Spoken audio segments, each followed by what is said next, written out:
Alan Cocconi built the car that became the Tesla Roadster. Then Elon Musk licensed his technology and became a legend. Cocconi never got the memo. He was still in his garage. In 1996, an engineer named Alan Cocconi rolled a two-seat electric prototype out of a converted warehouse in San Dimas, California.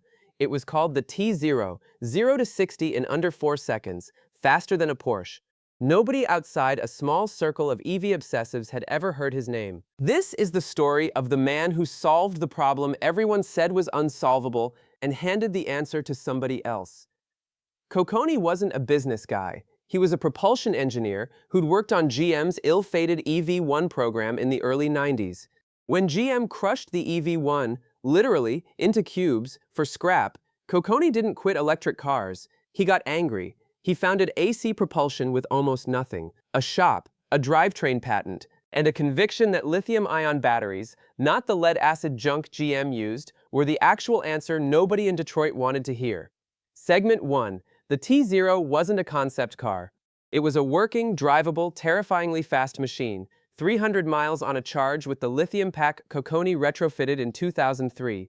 He'd built in a warehouse what every major automaker swore was a decade away. But the real question is, who was paying attention? Segment 2. In 2003, a young entrepreneur named J.B. Straubel test drove the tzero. He was floored. He brought a friend along a few months later, a guy who'd just made a fortune from PayPal and was looking for something audacious to burn it on. That guy was Elon Musk. Musk offered to fund AC Propulsion's next EV. Cocconi turned him down. Segment 3. Not out of arrogance, out of caution. Cocconi had watched GM promise the world and then crush it into cubes. He didn't trust outside capital. He'd built AC Propulsion to stay small, self-funded, uncompromised. So Musk did the next best thing. He licensed the drivetrain architecture, hired Straubel as his founding CTO, and used the tzero as the technical seed for a new company. That company was Tesla Motors. And that was just the first conversation. Segment 4. By 2006, the Tesla Roadster, built on Cocconi's ideas, refined by Straubel's engineering team, was the car magazines couldn't stop writing about.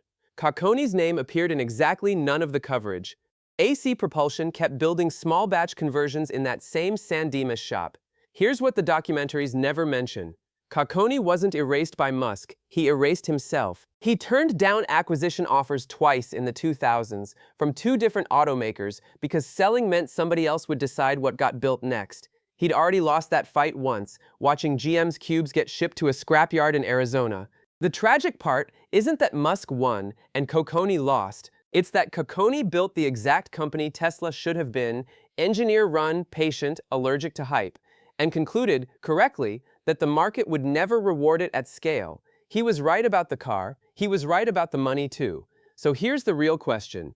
Cocconi had the technology first. He had the patents first. He said no to the money, and Musk said yes to everything. The lesson isn't that caution loses. It's that in this industry, being right and being remembered were never the same contest.